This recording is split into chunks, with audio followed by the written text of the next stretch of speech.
Okay, so we're going to go ahead and move forward with ABG interpretation that includes evaluating the PaO2 with the FiO2 level. So when we're adding on to the blood gas interpretation, we not only want to comment on their acid-base balance, but we also want to look at their level of oxygenation. And remember, the gold standard currently for oxygenation is going to be off of a blood gas. So we'll get both saturation of the hemoglobin. And if you run co-oximetry or you run a blood gas machine that runs the different types of hemoglobin, like oxy, carboxy, met, so on and so forth, then you'll get a saturation of the different types of hemoglobin as well, or levels of the different types of hemoglobin. That's good information, especially if someone has a propensity to have a methemoglobinemia, or someone has a propensity where they could have carbon monoxide poisoning. It's very good to be able to get those values, especially for a situation like that. So when we're looking at PaO2 and FiO2s, we want to see not only how is their acid-base balance doing, but also how well is their oxygenation, because when we're looking at this, we want to see if there's an intervention for oxygenation that we should be adding to the situation. So we just looked at CO2, pH, and bicarb. Those are great parts, but one of the key components that we need to add to this is going to be the level of oxygenation. So that's when we're going to talk about the different levels here and adding that to the interpretation. So before you go through this one, make sure you got the basics of ABG interpretation down, where you can look at the pH, the CO2, and the bicarb and get those down. Once you got those down, once you know how to interpret those, then add this part to it. It can be a lot, just go ahead and interpreting it all together with oxygenation if you don't have that down. So make sure you have that down first, and then go ahead and work with this one. I'll give you example problems and we'll work them together of interpreting oxygenation. So when we're looking at this, I want you to do what we did with our last one and write your normals down. And that's going to be the big thing when we're looking at this, is sharing your normals, right? So when we're looking at this situation here, I want you to write your own key, and you'll see that I have my own key that I wrote in the corner of this paper. So on room air, when we're looking at someone's PaO2 on room air, if they're anything at 0.21, if we're looking at their FiO2 and it's 0.21, that's considered room air. So if their PO2 is 80 to 100 on room air, that's normal oxygenation. If their PO2 is 60 to 79, that's mild hypoxemia, right? Mild hypoxemia. If they're on room air and their PO2 is 40 to 59, that's moderate hypoxemia. If their PaO2 is less than 40 on room air, it's considered severe hypoxemia. All right, so that's all if they're on room air. And a lot of your patients in the hospital will usually be on some sort of oxygen. Now, that may not always be the case, but there's a significant number where by the time you show up, if someone's in distress or they come in from the ambulance, anything like that, you're going to see usually that they're on some sort of FiO2.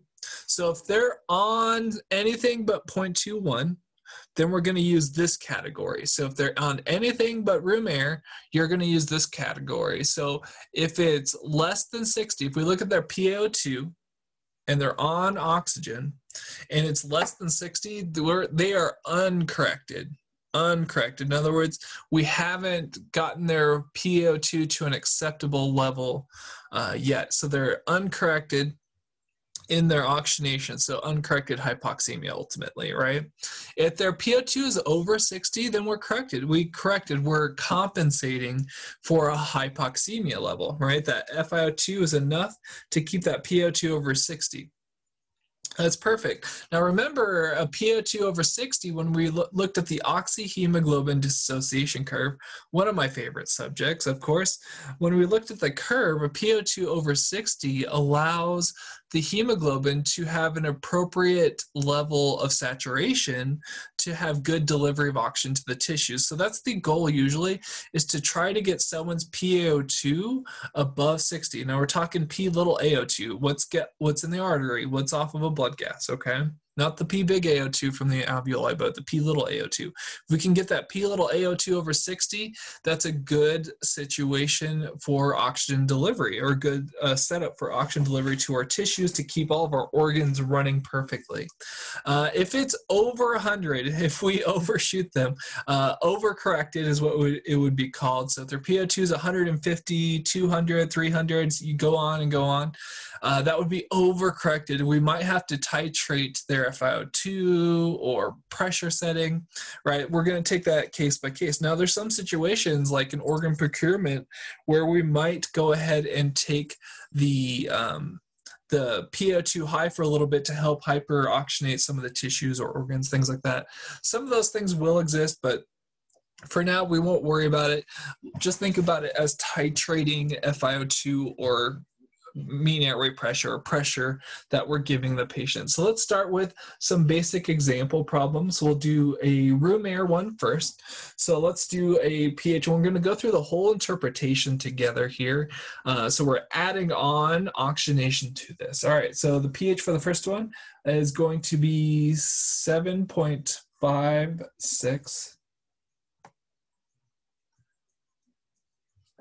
And then I'm going to do a CO2 of 32. And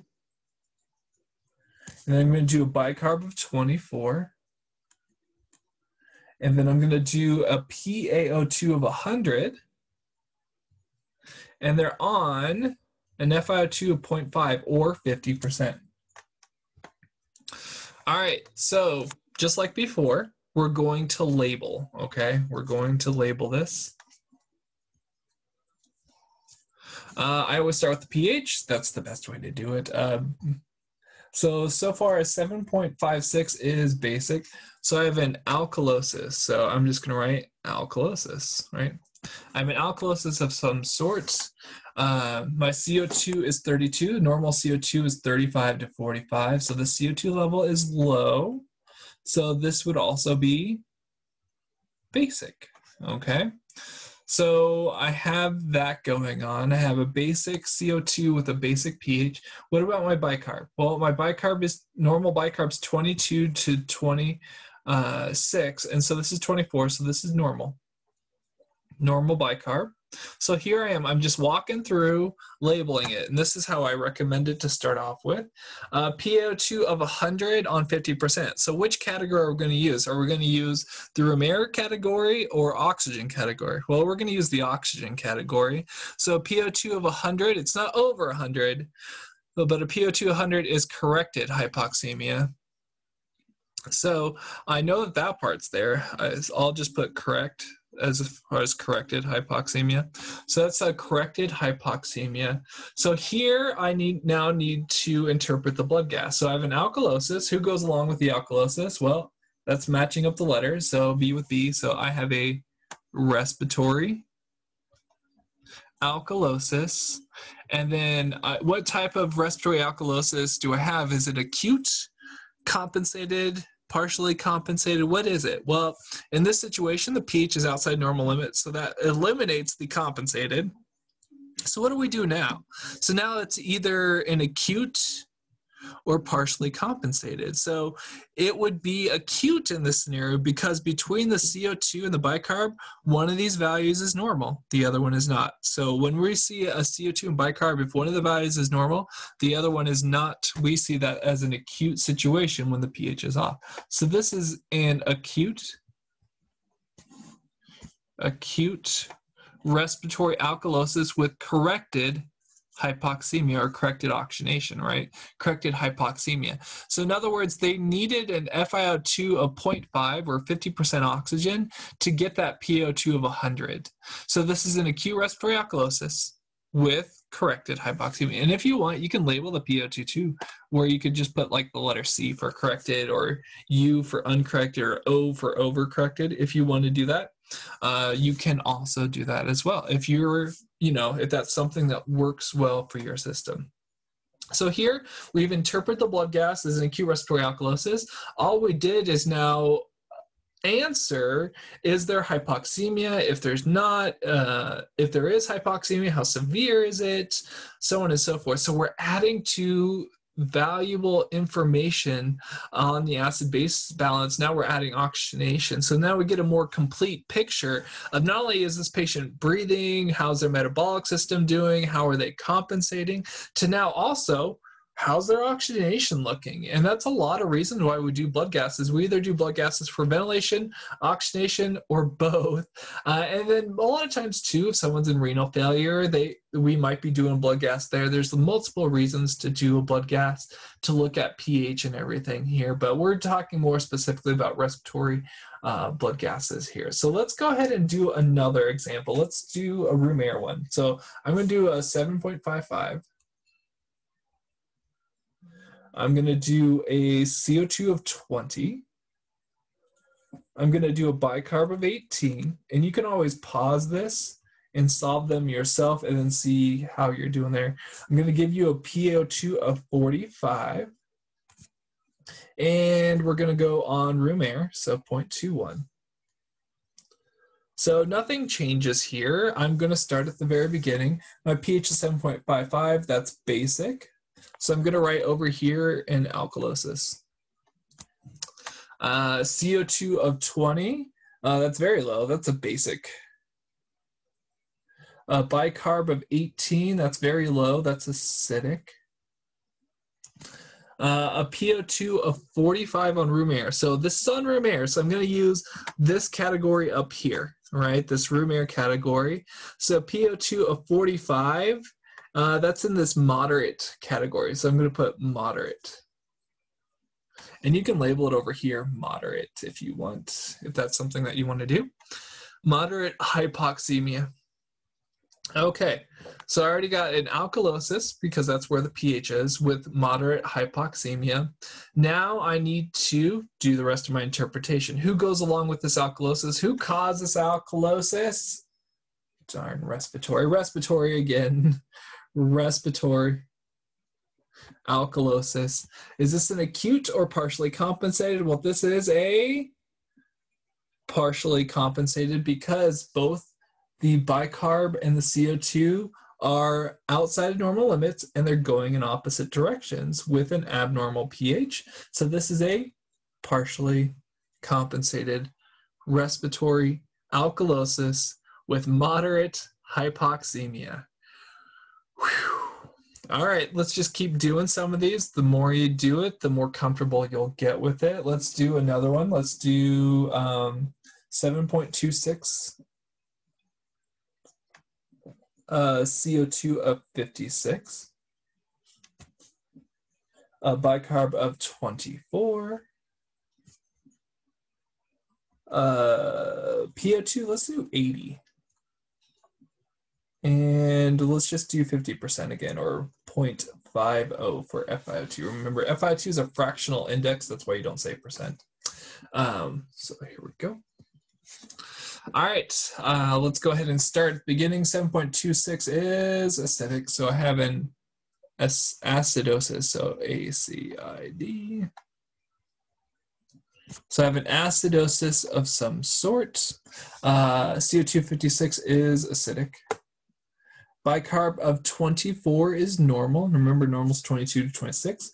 PO2 of 80 on 50%. So on 50% oxygen, or 0.50 for FiO2, that would be down here in the uncorrected, corrected, overcorrected category. So we're in here and we see a PO2 of 80. That's greater than 60, less than 100. So this is corrected hypoxemia. So RRECT. So this is corrected hypoxemia. I'm supposed to say correct here. Let's see if I can fix that.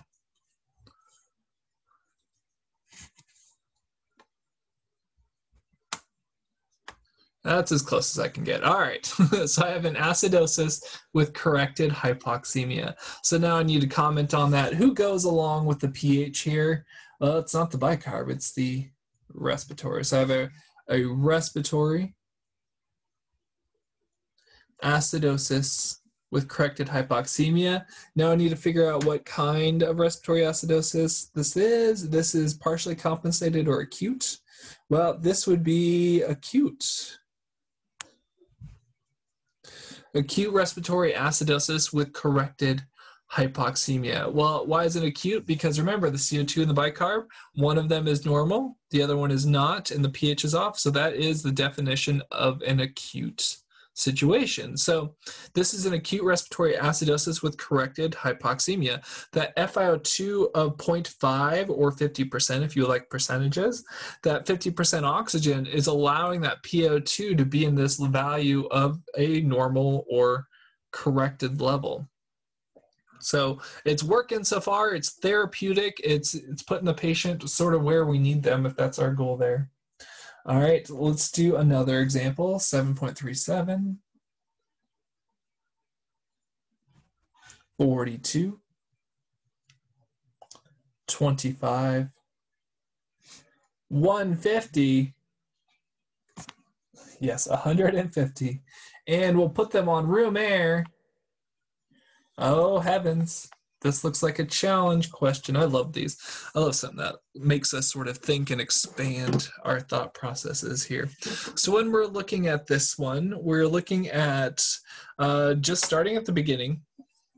Even though you see something crazy, don't let it throw you off your normal groove, right? Do not throw off your groove. Just keep to what makes it successful. So 7.37, that's within normal limits. Leans towards the acidic side. Okay, so I'll put that in there. So it's normal. So I don't have an acidosis or an alkalosis. A CO2 of 42 is 35 to 45 is normal. So a CO2 of 42 is normal. Bicarb, normal is 22 to 26. So this is normal.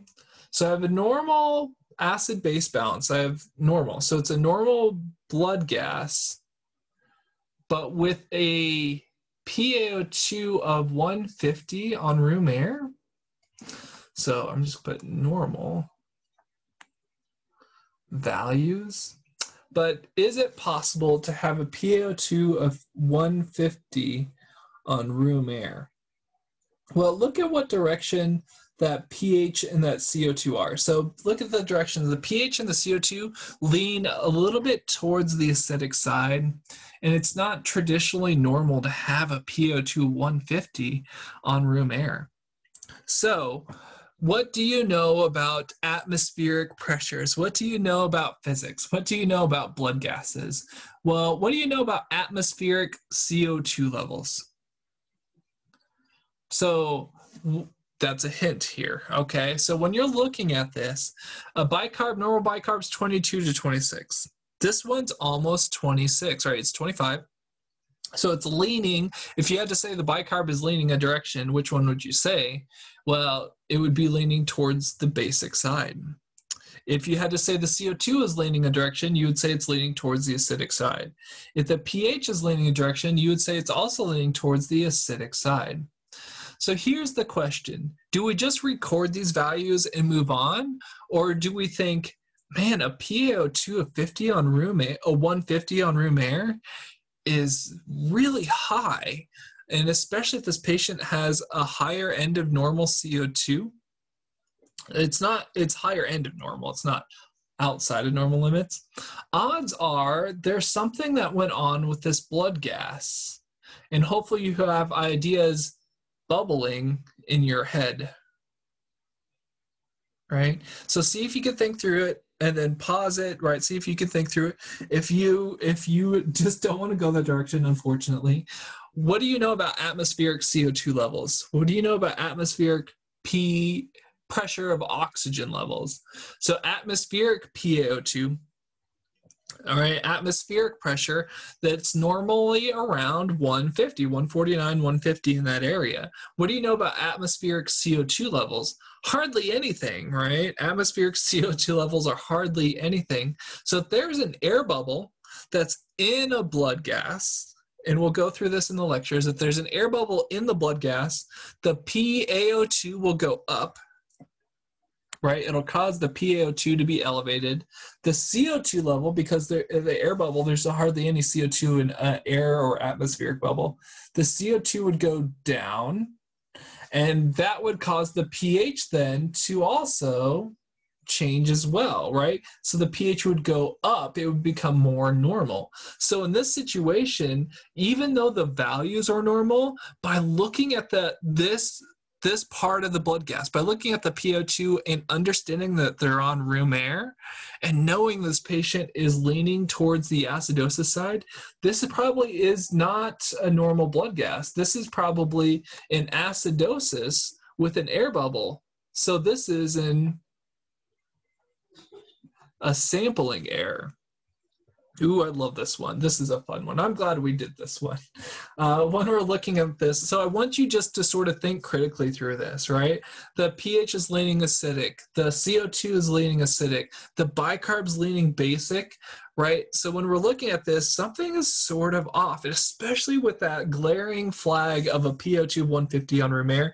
That's not normal, and that's why we probably have an error in the sampling, and most likely this is an oxygen bubble or an air bubble, an atmospheric bubble that we didn't eliminate from the sample before it was ran. So now you see, when we're drawing a blood gas, not only do we need to make sure that we obviously get arterial sample, but we also need to make sure that we eliminate things like air bubbles or mix it with the heparin, things like that. We need to make sure, otherwise we're going to cause an erroneous value. So the practitioner's looking at this patient's working hard to breathe, they're sweating, they have accessory muscle use, right? They have 3-word dyspnea, and you draw this normal blood gas, you'll be like, well, they're doing just fine. Look at their PO2, when in fact, they're in a respiratory acidosis, an acute respiratory acidosis, and they might have hypoxemia. We don't know because that air bubble threw off our values. Right. So this is important that you get a quality sample. Quality sample. All right. So I went off on a little tangent there. I hope you had fun with that. I'm glad I threw one of those in there for you. All right. Let's do this one. 7.42, 38, 23, a PO2 of 90. And they're on room air. Okay. All right, 7.42 is normal. It leans towards the basic side, so I always do that, whatever way it leans. A CO2 of 38 is normal, so 35 to 45. So I'm going to put normal there. Bicarb of 23, normal is 22 to 26, so it's normal. So I have a normal acid-base balance. Now I'm going to look at my FiO2. I'm on room air, so I'm going to use the room air category over here. So in a PO2 of 90 on room air is normal. So I have, hey, normal values. So I have normal ABG values with normal oxygenation. So there's no hypoxemia here, so just normal values with normal oxygenation is what we're looking at here. I love these ones. They can be deceiving because you think it's all, you know, just take it step by step. You'll get there. All right. So that was that one. Let's do another, let's do 7.48.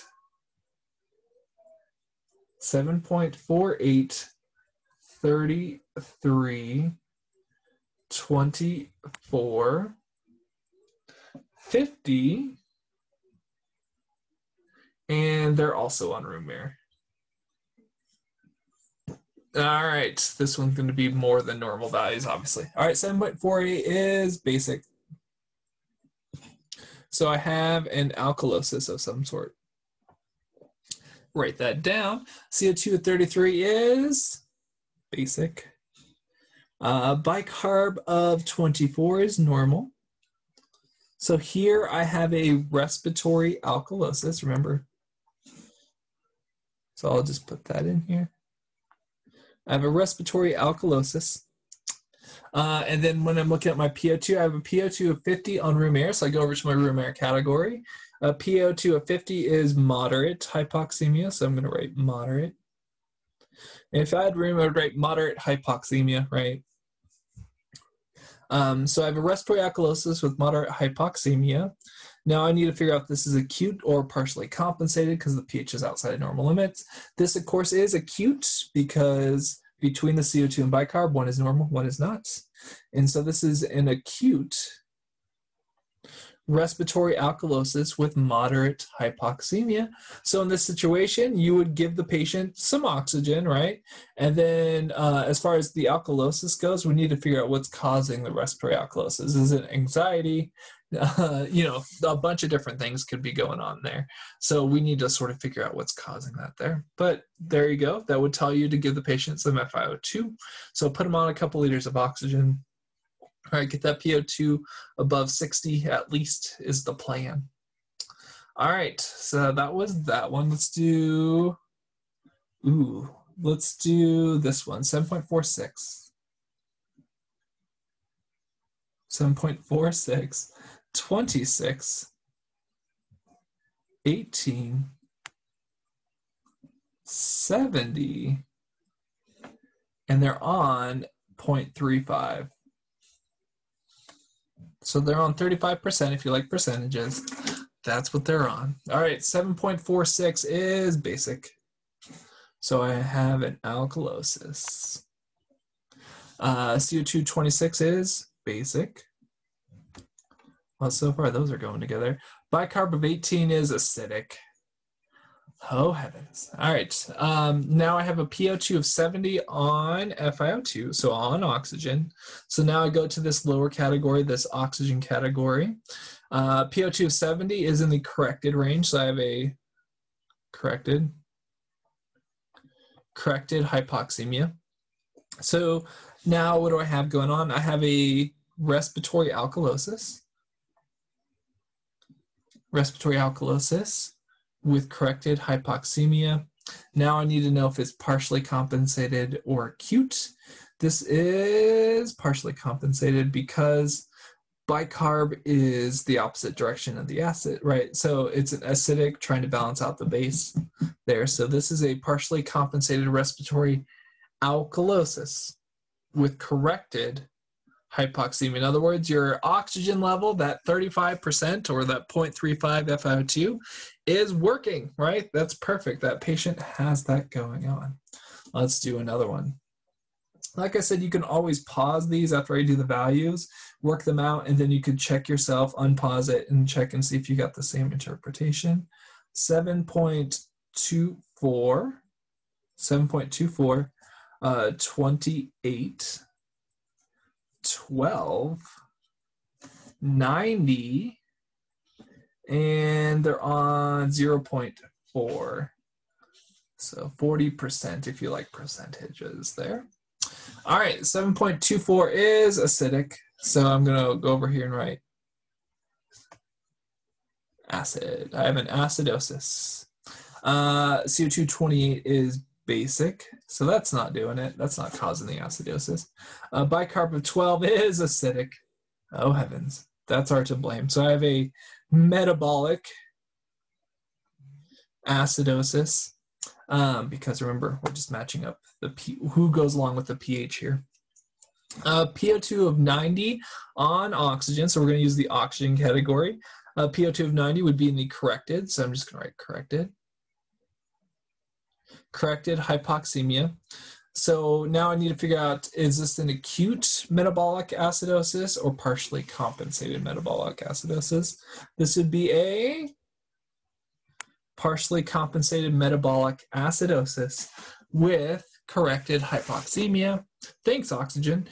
So in this situation, remember, both the CO2 and the bicarb are going in opposite directions and the pH is out. That's the definition of partially compensated. Whew. Heavens to Betsy. All right. So hopefully you're starting to get a little bit of this down when we're looking at this. Let's do another one with oxygenation. 7.48, 33, 24, 78, and they're on, let's just say 40%. So let's go through and label it. 7.48, let's fix this. 7.48 is basic. So I have an alkalosis, CO2 of 33, so normal is 35 to 45. CO2 33 is basic. Bicarbonate 24 is normal. So because both of the CO2 is causing this to be off, this is a respiratory cause. So this is a respiratory alkalosis. Now we're on FiO2 and a PO2 78. So this is, we're corrected. And then now I need to figure out what type of, if this is partially compensated or acute. So between the CO2 and the bicarb, one is normal, the other one's not. So that's the definition of an acute when the pH is off.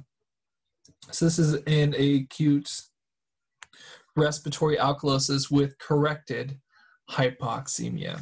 So hopefully you're starting to get a little bit of this rhythm down when we're looking at this. I'm going to keep going for a little bit here, so that way you can sort of have some more examples to use if you need to. Just sort of get it down a little bit. I'm going to have to move the screen down a little bit here. So it's up to you if you want to keep going, then that's your thing. But the more practice, the better. Start writing these down, see if you can do them. But the more practice you get with it, the better you'll be with obviously the normal values as well. Let's do another one. So 7.36, CO2 of 83, bicarb of 48, PO2 of 45, and we'll say that they're on oxygen, so 0.50.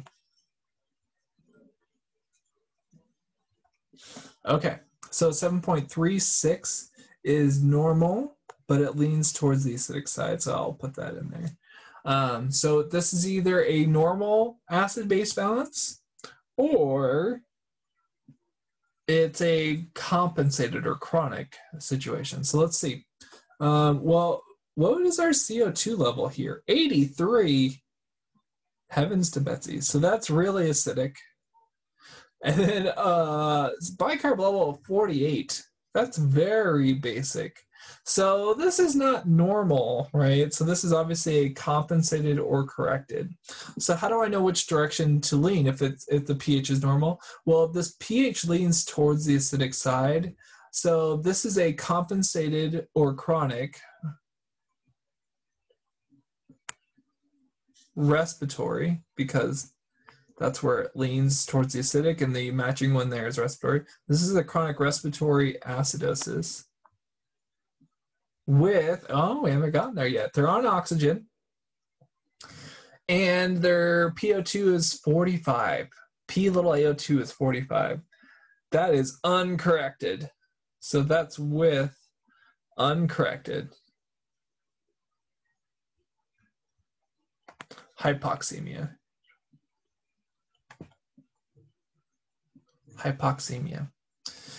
So this is a chronic respiratory acidosis with an uncorrected hypoxemia. So in this situation, this patient has a normal acid-base balance, even though they have something going on. Obviously, their CO2 level is chronically high in order to get a bicarb that high and to get a CO2 that high. So this is a chronic respiratory acidosis with uncorrected hypoxemia. So a good case for this would be a CO2 retainer like emphysema, COPD. And they have a slight case of pneumonia, and so their oxygenation is a little poor, so they need to up their FiO2. So 50%, so they can always go up from there a little bit. So hopefully this is starting to come together a little bit. Let's do another example. 7.16. Let's do 83 again. That's just fun. A bicarb of 29. PaO2 of 30 on room air. Ooh.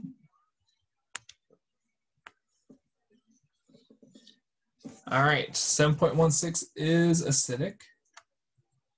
So I'm going to write. So you would write acidosis, right? I don't have much room here. CO2 of 83, of course, is acidic. Bicarb of 29 is basic. So I have a respiratory acidosis again. All right, and then a PO2 of 30 on room air. So remember, on room air, if it's less than 40, which is severe hypoxemia. So this is with, and then you can put severe in there, with severe hypoxemia. So I have a severe hypoxemic patient in front of me that's in a respiratory acidosis. What kind of respiratory acidosis? Well, this is between the CO2 and the bicarb, they're both going in opposite directions and the pH is off. So this is a partially compensated respiratory acidosis with severe hypoxemia. So obviously in this situation, we're going to make sure we ventilate this patient. If we ventilate, we'll have more room on the hemoglobin. Remember, the hemoglobin not only carries oxygen, but it also carries CO2. And if the patient's not breathing, we can give them as much FiO2 in the world as we possibly can. But if we can't get them to breathe again, if they're not breathing appropriately, then that FiO2 won't do anything. It won't go anywhere because the parking space is already being taken up by the CO2. So in this situation, what do you do with this patient? Well, this patient, you ventilate. You ventilate to get them to oxygenate. Now, does that mean we're not going to use a higher FiO2 or give them oxygen in this case? No, we're also going to use higher FiO2s, but the priority, if you had to pick a priority here, the priority would be getting this patient to breathe, to get that CO2 level off. And that will open up parking spaces on the hemoglobin molecule to get oxygen on. So that way their PO2 can also start to come up as well. So if you're faced with the situation where a patient has both the CO2 issue and a PO2 issue, start working on that CO2, start getting them to breathe again. So let's say someone took too much painkillers and their respiratory drive got knocked out, right? They're hardly breathing at all. You can give them a lot of FiO2, but it's not going to help them much until you actually start helping them breathe again. So that's where we might have to reverse something, whatever it is, to get them to breathe again. So sorry about the little side track there, but I want you to look at this and be like, what would I do with this blood gas? What therapeutically would it mean to me as the respiratory therapist? What would I do, right? And that's what we're looking at here. All right, so let's do another one. 7.54, 29, 24, 65, and they're on room air, 0.21. All right, 7.54 is basic, so I'm going to be putting this as a alkalosis. CO2 29 is also basic. Bicarb of 24 is normal, so I have a respiratory alkalosis, right? Matching up the letters. Respiratory alkalosis, it's acute because between the CO2 and bicarb, one of these is normal, the other one's not. So this is an acute respiratory alkalosis with a PO2 of 65 on room air. So PO2 of 65 on room air would be considered, you tell me, mild hypoxemia. So we'd give them a little bit of FiO2, put them on some oxygen, a little nasal cannula, a couple liters should help bring them up. So remember, on room air, our normal PO2 is 80 to 100 millimeters of mercury, and 60 to 79 would be considered mild hypoxemia. So this patient is in the mild hypoxemia category because they're on room air, right? So 7.54, acute respiratory alkalosis with mild hypoxemia. Let's do another one. 7.24. We're going to go with a CO2 of 60 and we'll do a bicarb of 14. Then we're going to do a PO2 of 38 on, let's just say it's 50% or 0.50. Okay. All right. So a pH of 7.24 is acidic. CO2, so I have an acidosis. CO2 of 60 is acidic. A bicarb of 14 is acidic. So I have a mixed acidosis.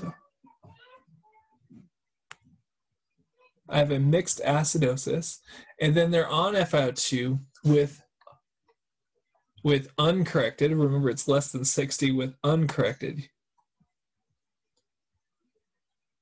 hypoxemia. This person is not looking very stable right now. Obviously, as you can, if you start to think about what would this person look like, that's something that we would see there, right?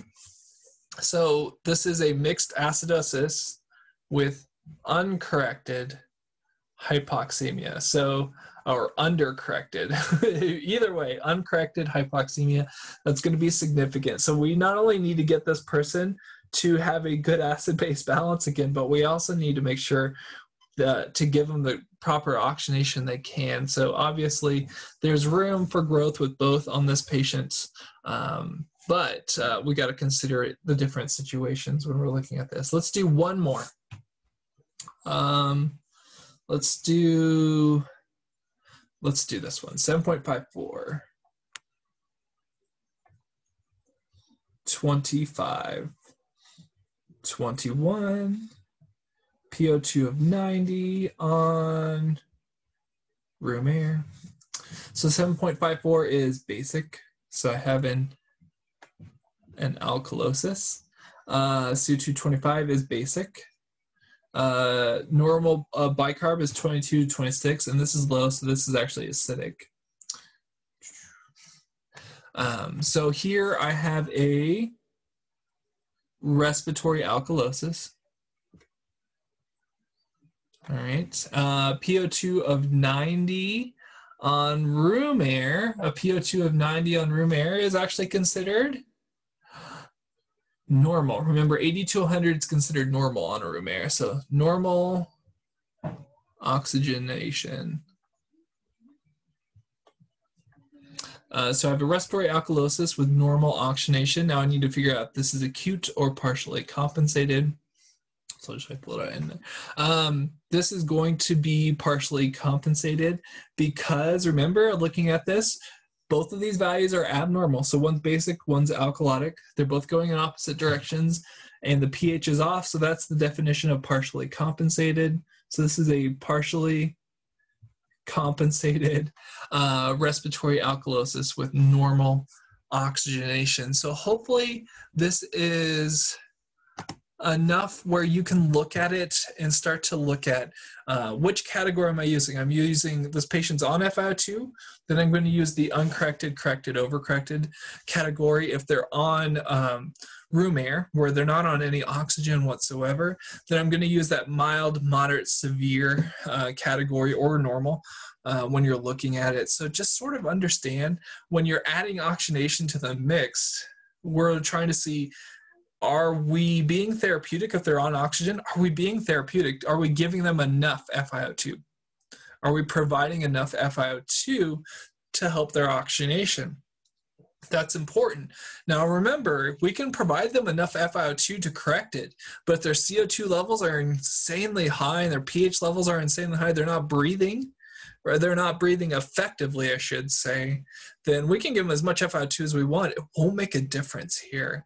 What makes a difference is to get these people to breathe effectively, another alveolar ventilation, right? Not just chest wall movement, but alveolar ventilation, right? The external respiration, that alveolar capillary exchange is what's important here. Because I can breathe 100 times a minute, but if my tidal volume is incredibly small and hardly any gas gets to my respiratory zone, then it's worthless. It's not going to be appropriate. It's not going to be effective ventilation. So when we're looking at this situation, when we're looking at a blood gas, not only do you got to look at the interpretation, but what does this mean for the patient? If their CO2 CO2 is really high and their PO2 is really low, we need to look at fixing or trying to make their alveolar ventilation more effective if we really want to affect PaO2. And that might be increasing surface area, like doing a lung recruitment maneuver or expanding, reducing atelectasis, things like that. And you'll get into that with your therapeutics course. But for now, I just want you to look at a blood gas. If there's problems with both CO2 and oxygenation, you need to get them to breathe, right? That's the more important thing there. Get them to breathe. We can get them to oxygenate because we need to vacate those parking spaces that the CO2 is currently parked on in their hemoglobin molecule. That's important. That's why we covered the CO2 dissociation curve as well as the oxyhemoglobin dissociation curve. That's where it's coming into play here. So when you see this out in the field, someone has a high CO2 level, low pH, and their PO2 is really low, let's get them to breathe. Let's get them more effective alveolar ventilation, and you'll see that oxygenation start to come around. Right? Does it mean you're not going to add FiO2 in when we're treating them? No, I mean, we'll go ahead and add extra FiO2, but understand out of the two, if I had to pick which one would be most important to help this patient do better currently, we need to figure out something to make their alveolar ventilation more effective, right? To make their respiratory zone, if they're allostatic, we need to expand their respiratory zone, get them to inflate and make sure that's full. So when you're looking at these, not only look at the interpretation, I want you to be masters of interpretation. That's going to be important so that way when you're charting, I had a patient once where they were in a combined respiratory acid, a combined acidosis, and I said, hey, the patient's in a combined acidosis. That means their whole body was shutting down. They were throwing PVCs. They were starting to have short runs of VTAC because they're hypoxemia, because their myocardium was sick. It wasn't getting the right level of exchange in oxygen it needed to be an effective pump. So they were about ready to go into cardiac arrest. And they had active respirations, but they were ineffective. They were shallow and rapid breathing. Shallow and rapid breathing usually do not equate to good pHs, right? You know this, right? So when we're looking at this, is the patient breathing effectively? If the answer is no and their oxygenation is poor, get the patient breathing effectively, right? Do an intervention. Let's get the patient breathing effectively first, and then we can work on oxygenation. Doesn't mean we can't use FiO2 at the same time, but it means that your fix needs to look at augmenting somehow, whether it's mechanical ventilation, positive pressure device, something, we need to augment that patient's tidal volume. We need to augment their alveolar ventilation somehow in order to have a more effective gas exchange, which includes oxygenation to their tissues. So hopefully this was a little bit helpful to you. And it's one of those things where you just have to go through and practice and practice and practice. The more you practice this too, the better ingrained the normal values will be in your mind, and when you're out there in the field, you'll see the values will be ready to go. So hopefully this was helpful to you, and then please let me know if you have any further questions.